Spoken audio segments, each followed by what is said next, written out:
we thought we'd do something a little bit different than we have been posting recently with all of the birth videos.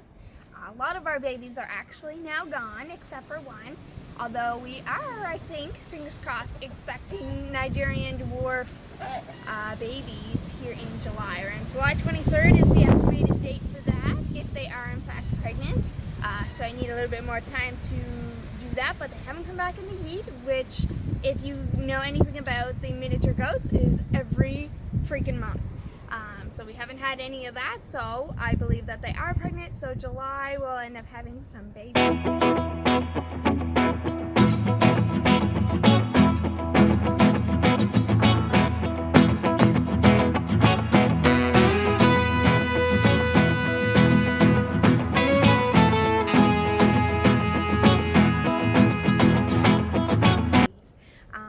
So as you know, recently we were hacked and we lost quite a big nest egg, and so we're trying to keep moving forward, although some things have been pushed back with projects and some things we're going to have to try to get a little bit more creative. So behind me is, full disclosure, I am not a carpenter, I am a chef by trade, and so this is not something I have any skills at. But I find I am quite enjoying it, and our goal with this one here, this is built completely out of pallets. Our siding is all slab wood that was given to me by a local mill who actually gives me all of our raw lumber that we use for building. So what the goal is with this one is it's going to kind of blend in, because as you can see, it is close to the house. You can kind of see it through the trees from the road. And we just want things to kind of blend in if they're somewhat close to the house, so that they're not, first glance, we have a lot of chickens. So what we're going to end up doing here, you can see the screws, so I'm actually going to be getting some glue, and we're going to stick old pieces of bark on it and dried moss and really give it that country feel. I'm quite excited about it. Hopefully it turns out. If not, we'll try again in the next one. So it does work. It's not finished, but what I have for now, so this is my handle. I'm getting creative using our broken wood. Now this branch fell down in one of our recent windstorms, which is one of many in Nova Scotia. So it's not finished inside, but you can take a little peek. You see it is actually 100% made out of recycled pallets that were given to us for free. So this is a 4x8 shed. It's going to be able to house birds, rabbits, a couple small goats can fit in there, a couple small sheep can fit in there, you know, roosters like our rooster flock here, you name it. It can be anything that can go in there for short term, and it can also be a wonderful storage, because you can never have too much storage. So that's something that we've been working on there. Now the placement of this and our bachelor flock there is actually surrounding what we hope to be our garden. Now it's not a garden yet, but the point is it's going to be fenced in.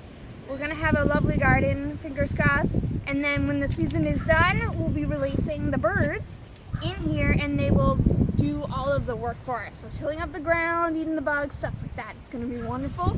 They get something new, we get a benefit, and we all work together for one main goal.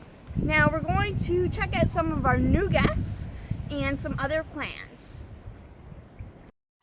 So now we have taken a few steps away. We're in our old aviary, which is actually going to be the Nigerian dwarf goat pen, and I have a lovely guest here. He's actually part of our Best Life Now project. As you might remember from before, this is Cray in all of his majestic glory. Now he is in his mating season, and he hates Dean, who is handling the camera, so he is showing off. But he is such a lovely bird, aren't you? Yes. So he is so sweet. I just adore him and his cleverness. So if the camera ends up jumping a little bit, it's probably because he bit Dean in the leg. So we have expanded the aviary. We've done some raking. We're going to be laying some grass seed down and some hay to cover it. And behind me is the start of the build of the shelter here. Now, this pen is not very big, but it's going to be perfect as a main housing for our dwarf goats. Now, this will be perfect for our babies, you know, our moms, all of that. But of course, they are going to be rotating other pastures as well. This will just be their home base. And we'll have some birds in every paddock to kind of stir up the ground, eat some bugs, and just give us a little different of an environment. So this is one of my favorite places here on the farm that we've done, because these trees here are maple and they are just beautiful when they come in. So we have done a few clearing out here of some old brush. A lot of the pine is gone, and you know, we have some hills.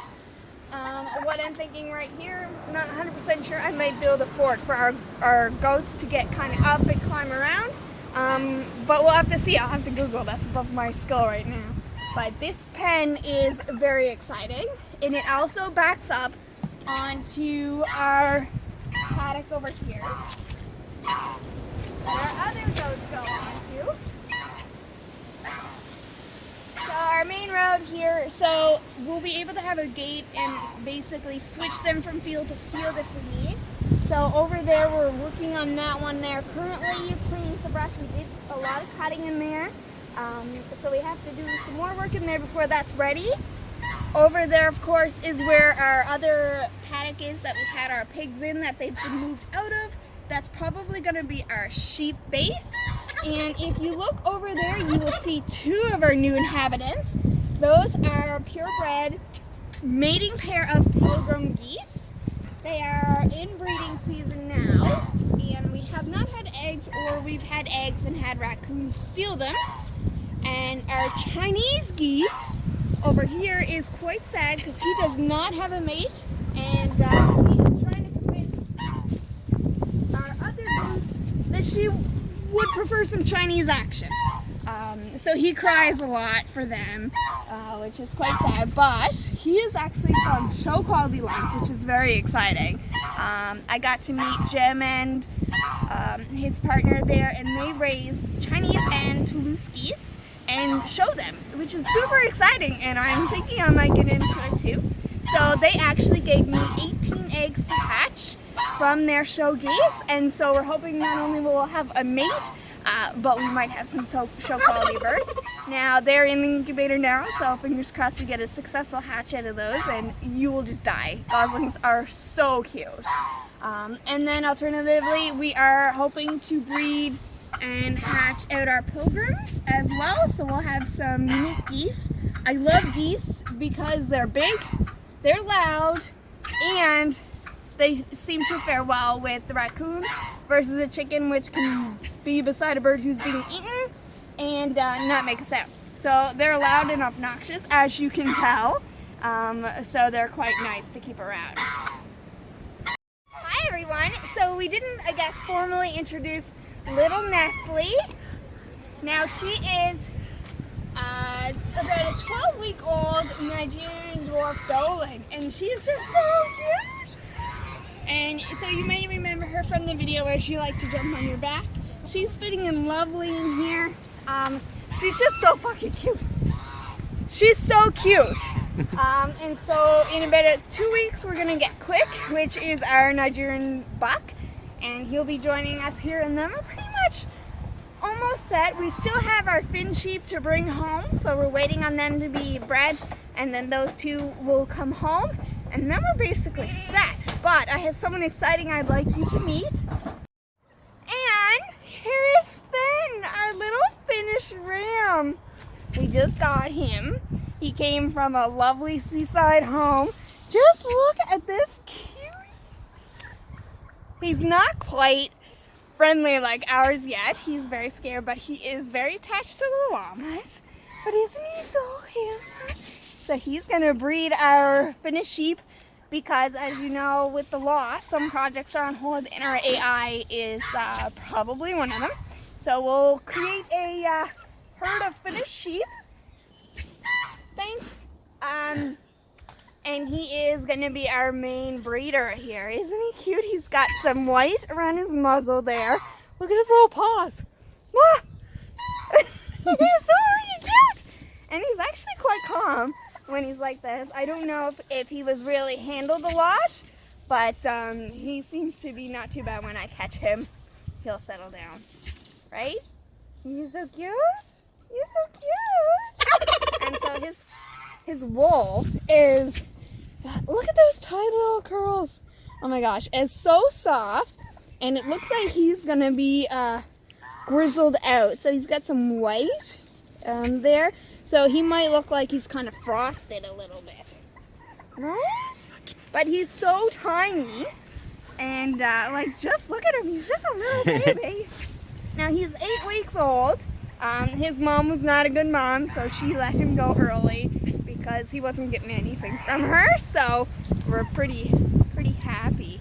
And look, oh my god, I just love petting him. Look at him. And his little ears. Ah! His little ears.